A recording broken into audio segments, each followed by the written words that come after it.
Greetings and welcome to another video. My name is Stallion, and this video was made possible by the EA GameChangers network. If you follow me on Twitter, or maybe you saw my community post on my YouTube channel, you will have known that in the past week I was in LA, in Los Angeles, California, and I had the opportunity to go out and play the current version of FIFA 20. Obviously a very early build, but nonetheless I played what was available at FIFA 20 in this moment. And so today I wanted to build upon what I've already said on social media. I know my tweets were shared a lot, especially the ones regarding my thoughts on the current state of the gameplay in FIFA 20 right now. As you can see on the screen, a lot of traffic on the tweets and all that stuff. As usual, I try to be as honest as possible.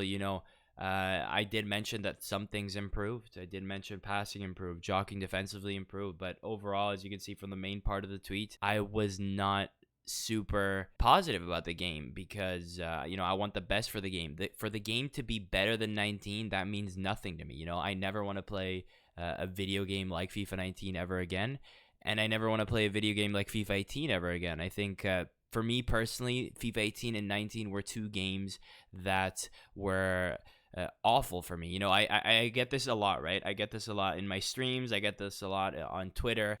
People defending FIFA 18 in comparison to 19, saying at least in FIFA 18 you had to get in the box. Like, I don't care if you had to get in the box. Passing in FIFA 18 was even worse than passing in 19. If you don't know what I mean, check out my videos on passing. I've made it abundantly clear how assisted and broken it is, and when the button that we all press the most, the action we all press the most, is as broken as it is, there's really no skill gap to the game, right? At least that's how I feel. For that reason, I don't care if at least you had to get in the box to score in FIFA 18. Both FIFA 18 and 19, getting anywhere on the pitch means nothing because passing is ridiculously assisted. So if you've ever wondered why I don't prefer 18 to 19 or 19 to 18, I just never want to see either game again, is because for me passing is extremely important, and in those two games passing has been the worst that has ever been in any FIFA. So it's like, I'm just not interested in the at least this was better. I don't want to play a game like FIFA 18 ever again. I don't want to settle for at least this, at least that. I just want a good game. That being said, I want to go through pretty much what I said in my tweets about the gameplay and maybe a little more. In a video format, I have a lot more room to work with. I don't have a character limit like on Twitter. And so the first thing I mentioned on my Twitter, and really the most important thing I think that I took away from playing FIFA 20 was the finishing aspect. And I thought finishing was honestly really, really bad. I cannot begin to tell you how many times I had 1v1 situations. Maybe, I built a really nice opportunity in the box. And I'm not talking about like there's a gap here and there. I'm talking about being completely alone in the box after a skill move, after a nice dribble, after whatever. And I would try to go far post, cross body, and the ball just would keep hitting the post. It would keep getting saved by a miraculous leg save, or it would just go out. And what really made this extremely frustrating was the fact that I was also conceding finesses, near post finesses from outside of the box continuously, mistimed as well, yellow timed finesses and stuff like that. So the two things combined made it really, really frustrating to me. And to give you guys like a really good idea, I'm going to use this really poor setup camera to show you exactly what I mean, like by the goals I was conceding, right? So here, as you can see on the left side of the pitch and on the right side of the pitch, I have two X's, right? These are basically the two spots I was conceding goals from. So imagine here on the left side, and by the way, these little stick men, these are goalies, right? Obviously, there were not two goalies at the same time, but if the shot was coming from the left, you can imagine, whoa, as my notebook falls, you can imagine that the goalie was also standing more to the left, right? And so my opponent on this side would probably be using a left-footed player like Griezmann, and he would do a near post finesse shot, and it would curve near post like this, and it kept going in.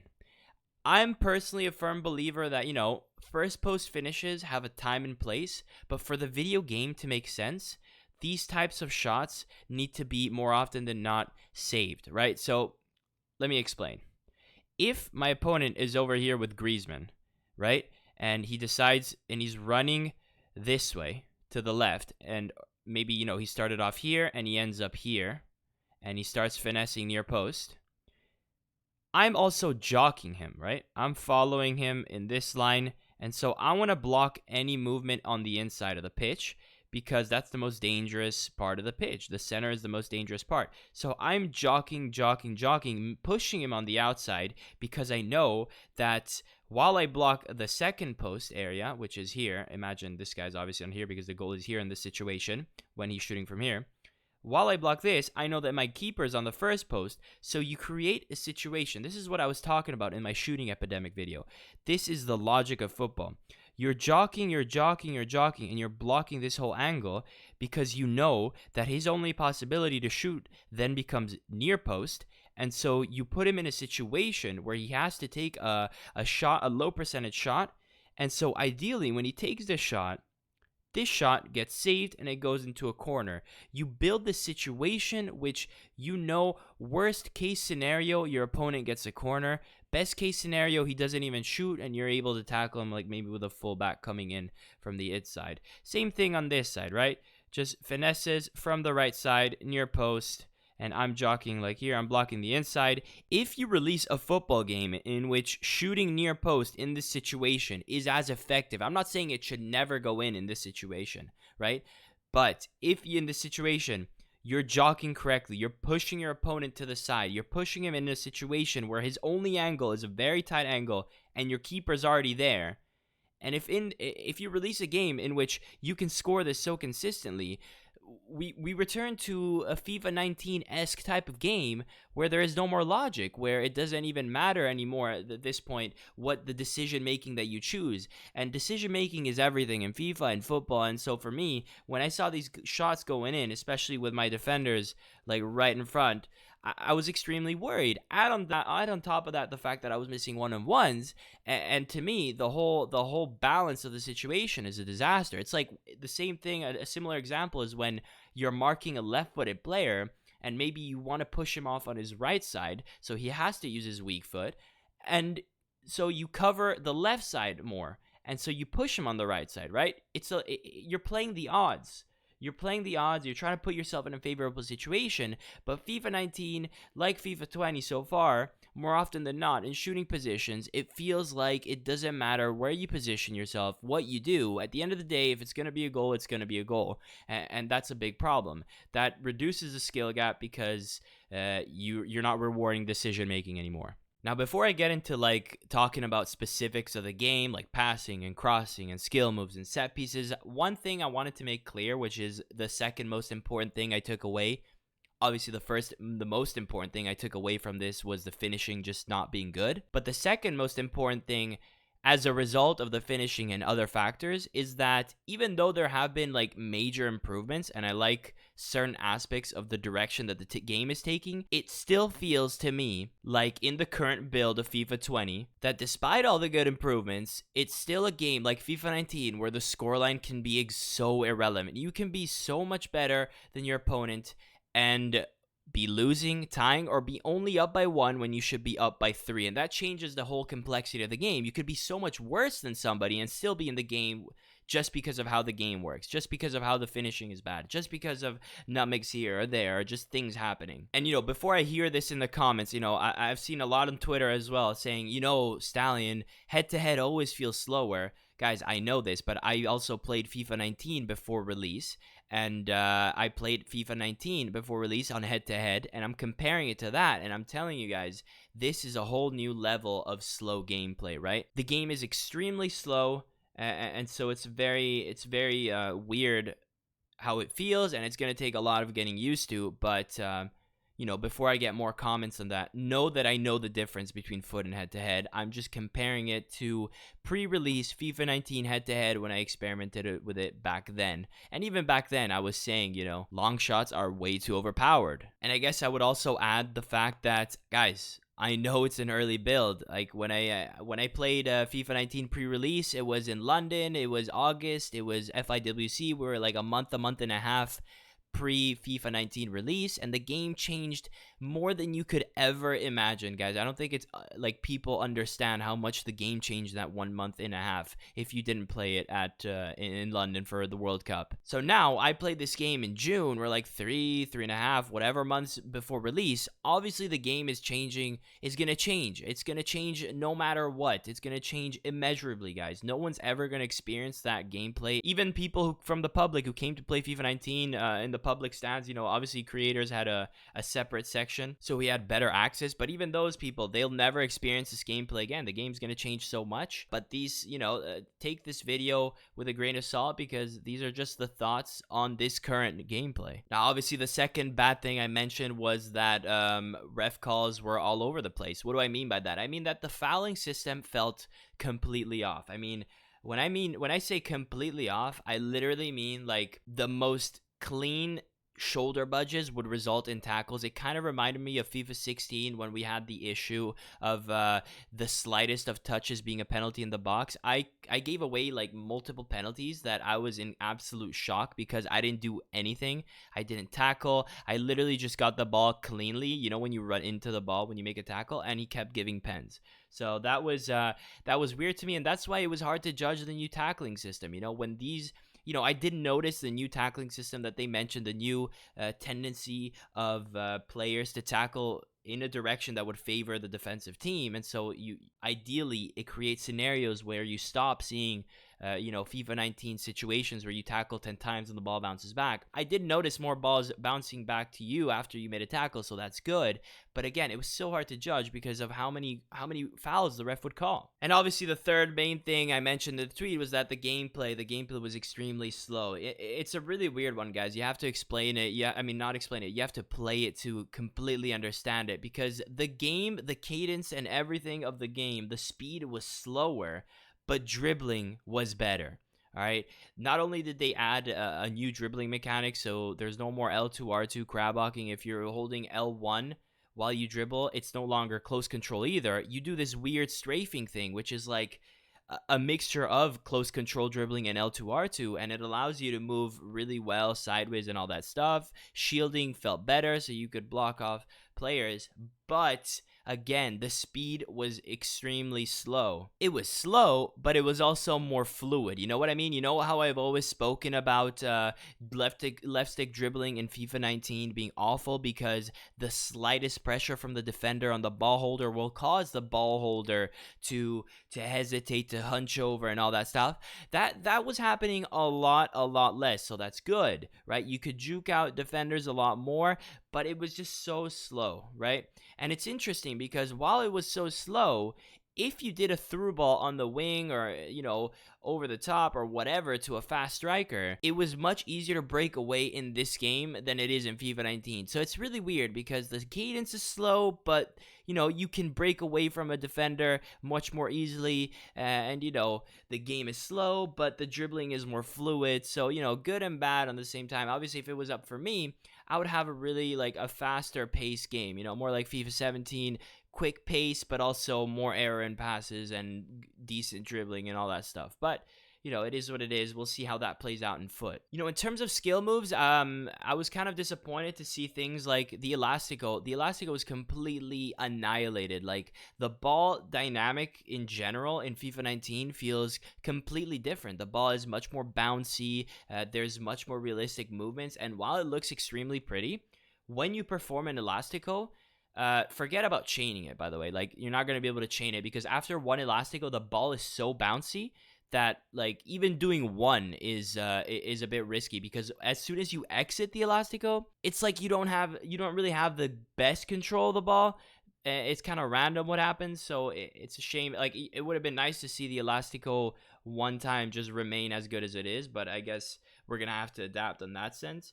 And my personal least favorite change in terms of skill moves, the backwards body feint was completely destroyed in the sense that it's so slow, and it's so slow to transition out of it after you exit it, right? Which is a shame. It's one of my favorite skill moves. It's not even that fancy. It's just nice to body feint backwards. Obviously, there's a huge variety of skill moves, and the heel to heel still felt decent, but again, you're not gonna be able to do 10 in a row. But I guess the two main ones that we should talk about briefly are the El Tornado and La Croqueta, right? El Tornado is a lot more inaccurate in the sense that the balls, like in general, when you do flick ups and stuff, it's easier to tackle, it's easier to stop, this animation is slower, everything's more inaccurate about it, which is amazing, right? Obviously it's amazing, but at the same time, even though the El Tornado was nerfed pretty heavily, I just think that this whole lifting the ball dynamic is still too it's too out there in terms of allowing really weird things to happen, and I still think it just shouldn't be the game. It just make the game so much easier, because you're always going to end up playing that guy who flicks up everything, and it's going to be really frustrating no matter what, even in FIFA 20. I think what I found interesting about La Croqueta though was that you could still chain it, you could still do 1,000 in a row, but it was so slow, and obviously each croqueta after one after the other was was a lot worse than the previous one, and they were extremely slow. Even one is extremely slow, and obviously the amount of like side to side sliding that they do is reduced when they do the La Croqueta, so they cover less ground.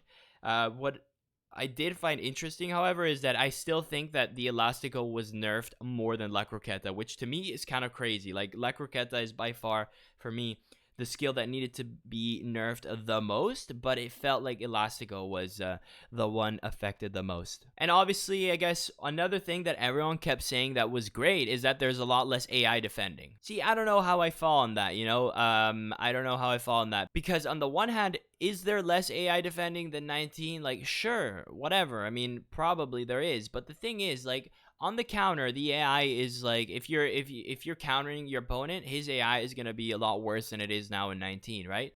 But if the defense is set, if the defense is dropped back, the AI is still pretty good. Like, it's still pretty good. It can get annoying to break someone down. Maybe it might just be a thing that I needed to get used to the game, and it is what it is. But a trend that really worried me is that the better my opponent was, the easier it was for me to play. And for me, that's a really big red flag, right? I had a comment saying, make sure you play against elite players so you can see how the game feels. There's some truth to that. You need to play really good players, but you also need to play worse players, because that's how FIFA is. Sometimes playing someone who's worse is gonna be harder, without being disrespectful to the opponents or anyone I played there. I had a good idea of who I played. I think the first guy I played was a top 130-0 player. So we were like really close in level, and playing against him for me was a lot easier than playing against anyone else, because he was a smart player, right? He didn't take bad shots. He didn't take the first post near finesse shots that I was talking about. So we were playing clean football against each other. And so I didn't have to worry about bad shot choice on his end. He would have good shot choice. And so defending him, it played out better. There was less randomness, less unfortunate situations, and so it was more enjoyable. But the moment I started playing against, a less skilled opponent, even like less than like gold player, like maybe like a gold 2, gold 3, silver 1-ish player, I felt the game was harder. Breaking him down was harder. He would switch about 100 times less than the top 100 guy, and it was harder. And when you start playing someone like that, and he's not player switching at all, and it's harder to break him down, and when you do break him down, you miss the 1v1s, and he's scoring the long shots, or he's scoring the shots where there's people in front of him, obviously you get that feeling that you still do get in FIFA 19, and it's like, have things really changed as much as you'd want? As of right now, probably not, even though there have been good improvements. So, I mean, let's change the mood a little bit. Let's talk about the positives, right? One thing that I thought was immensely better is jockeying, right? If you're manually selecting a defender and you hold L2 and you're trying to jockey, it feels phenomenal compared to FIFA 19. It feels great. It's amazing. You transition left and right really quickly, and this is head to head. Imagine how good you're gonna feel in foot with like a cracked out defender with a chem style and all that stuff. You're going to feel amazing. It kind of reminded me of FIFA 17 manual defending, right? Where you felt really empowered every time you selected a defender. Another thing that improved is something that's very close to my heart. Passing improved a lot, man. Passing improved a lot. And I was really worried because, they added the ding pass. Guys, I complained a lot this year about the game automatically lifting a ground pass for your opponent or for yourself. that's gone. The game will never do that anymore, and they added a manual ding pass, right? If you double tap the pass button, you will do a lifted ground pass. And obviously, red flags going up. As of this build, that pass didn't feel overpowered. I think it was slightly too good, but at the same time, you could tell that defenders did have animations that allowed them to stop it. They were able to counter it. It wasn't as broken as I thought it would be, so that's a positive. And in passing in general, you saw so many more interceptions, and I love that. There's such lazy, poor, awful passing being rewarded in FIFA 19, and it's been 2 years that it's like the worst of the worst passing has been rewarded. Obviously, slightly the same it was in FIFA 17, but nowhere near the level of FIFA 18 and 19 levels of dumb passing being rewarded. And obviously, FIFA 19, you're going to see less of it. How much exactly, it's hard to tell. I think passing could still be a lot harder. I didn't see as many animations where people would lunge and the ball would go through the legs. I saw a lot of them, or maybe not a lot. I saw a few of them, but nowhere near as much as FIFA 18. I saw quite a few nutmegs, which concerned me a lot. Because, again, if you get nutmegged with how long shots are from outside the box, you're kind of screwed, right? So they really need to either make long shots bad so that a nutmeg going into someone on the edge of the box is not going to screw you over as much, or they need to fix these nutmegs so that, if someone actually gets the ball on the edge of the box, they deserve to have been there. But yeah, overall, I think passing improved a lot, but I still think it should improve a whole lot more. In terms of lob through balls, lob through balls felt a lot better. I know not everyone's going to be a fan of this, especially the long range ones, but I think lob through balls really needed a buff. Maybe not the extremely long range ones, but if you, obviously I can't put it on YouTube, but if you remember the goal that Barcelona scored against PSG when they did the epic comeback and they won 5-1 or 6-1 or whatever at home, and they came back from a huge deficit against PSG. That goal was basically Neymar doing a dinked lob through ball into the box for Sergio Roberto. That type of ball is impossible in FIFA 19, and it was impossible in FIFA 18, right? And even FIFA 17, it was impossible. That ball shouldn't be able to be performed all the time, but it should be able to be performed sometimes. Now, if you do a lob through ball on the edge of the box, the lob through ball just goes instantly to the keeper. It's overhit like crazy, and so we lack something that allows us to do a short lob through ball into the box when you're already not too far, right? So for me, it was nice to see these lob through balls be better, but in those situations, they still weren't possible. If you were outside the box and you tried to do a lob through ball into the box, it still wasn't possible. So, I hope that they nerf that lob through balls from over the top balls from really long distances, like from your half into the opponent's half, but they make them stronger in tight angles, to break to allow you to break down someone who's really bad at player switch. In terms of crossing, I think crossing worried me a lot because of keepers, really.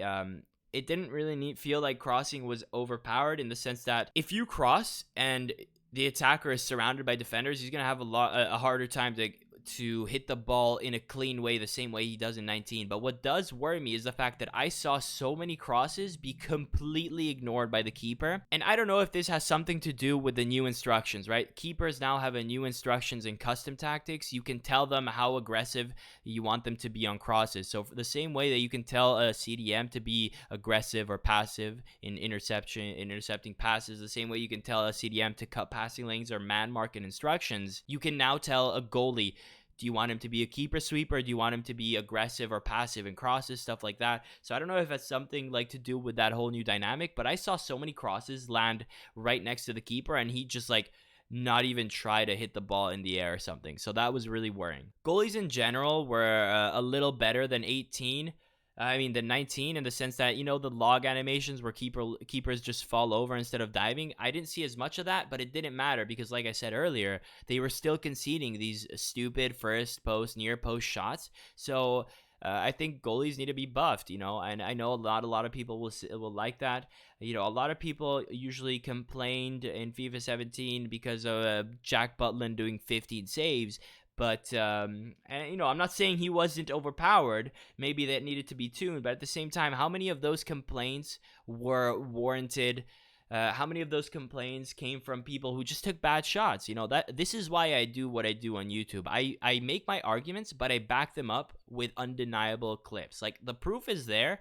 Then whether you agree with it or not is up to you. But I'm not just going to post a stat sheet and make a claim, right? I'm going to show you exactly what the stat sheet's comprised of, exactly what my chances are, and I'm going to make a point after that. Obviously I can't really talk about tactics because, they weren't really finalized, so it didn't matter. So I didn't end up using any new tactics or stuff like that. I just play balanced. That type of stuff is not finalized yet. But set pieces, right? A lot of talk about set pieces, new penalties, new free kicks, and it's really complicated, especially the free kicks. There's like 3 parts to it. You have to power it up, you have to position your player, and then you have to move your right stick. Depending on how you move your right stick, you're either going to tell the ball to have a top spin to the left, a top spin to the right. You're going to tell the ball to go in a chipping direction, or you're going to tell your player to hit the ball in a way to get a knuckleball. So it's like it's really complicated. It's going to take a lot of getting used to. Hopefully it doesn't mean, this is a tricky situation. Right now free kicks are so stale in the sense that in pro player gameplay, so the best of the best, all they do is they take it short and take a shot after that, right? Or they do a broken free kick mechanic. But at the same time, if you make them too good that every free kick you take is a goal, it kind of makes it boring. But I can see why they want to make it so that not every single free kick is a stupid take it short tactic that can't be stopped, right? I understand. It's just a very tricky thing to balance. Penalties are really tough as well, and for both penalties and free kicks, you can now time them. So not only can you take them, you can time them. You can green time them, red time them, yellow time them, whatever. I don't know how I feel about timed penalties and timed free kicks. It is what it is. I just hope it doesn't become overpowered. You guys know my thoughts on time finishing, that it shouldn't be in the game. But in terms of free kicks and penalties, a lot of tuning still needs to be happen. I feel like they were extremely difficult. I think for pen shootouts, I couldn't score any of them. Like, the left stick was so sensitive that I either shot them straight down the middle, or they would go completely off the face of the earth. And now I guess we can conclude it on timed finishing and keeper movement, right? 2 features that are still in the game. In terms of keeper movement, is it a lot worse? Yes. Is it so bad that it's actually like maybe not worth learning? Yes. But I still think it just doesn't make sense in a video game. It doesn't play well. I think the game would play out better without it. And I had a lot of instances where people would move their keeper and they would guess the right side and I would still score. So you love to see that, but still it also depended where I was on the pitch. If I was in a central position and he guessed the side right, there was no chance I was scoring, right?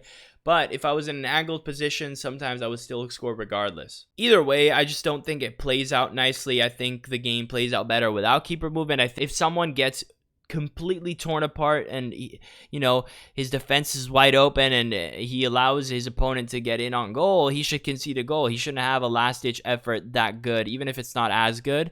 I don't think he should have one, but that's just my personal preference, just my opinion. I know a lot of people like keeper movement because it helps them stop long shots, but I think the game would just play out better if long shots were just bad, without needing to move your keeper. And that's it. Just do that instead of making, moving your keeper being the solution to stop long shots. And then timed finishing. I think timed finishing worried me a little bit. I mean, the good thing about it is that they reduced the window to hit a green. It's a lot harder to hit a green. You have to be extremely precise, but at the same time, I think it can be mastered if you just give it some time. And on top of that, like I said, guys, when I was talking about finishing in the first post, near post shots I was conceding, I mean, a lot of those were yellow shots, yellow timed. Are we gonna experience a new shooting epidemic in FIFA 20? Are we going to experience a new situation where all these missed time shots are still really good? I hope not. There's still a lot of time until release. I hope it gets tuned. I think, in my opinion, whether it's yellow, orange, or red, I don't care. The shot needs to be horrible. For timed finishing, time finishing should not be in the game, right? If you're in a 1v1 situation, you should score easily, and you shouldn't need time finishing. And if you're in a hard situation to score, you you shouldn't have something that makes it even easier to score in a hard situation, because like I showed earlier, there's a whole decision-making aspect of the game, and if you break that, then you completely break the game. Like I said earlier, if you allow someone to score from a tough angle that you had to shoot from because your opponent defended well and pushed you into that tough angle, then, if you have a mechanic that allows you to score regardless of that, then you completely break the game. Guys, I'm going to stop the video right there. If you have anything else that you want to ask me, let me know. I think we went for a really, really, really, really long time. Again, a big thank you to EA for allowing me to share my thoughts with them. I was very critical in the game, but I felt like I had to be honest, and thank you to them for allowing me to, gain this knowledge on the game and share it with you guys, and these cool clips that I was allowed to compile in the video for you guys. Let me know what you guys think, and until next time, peace out.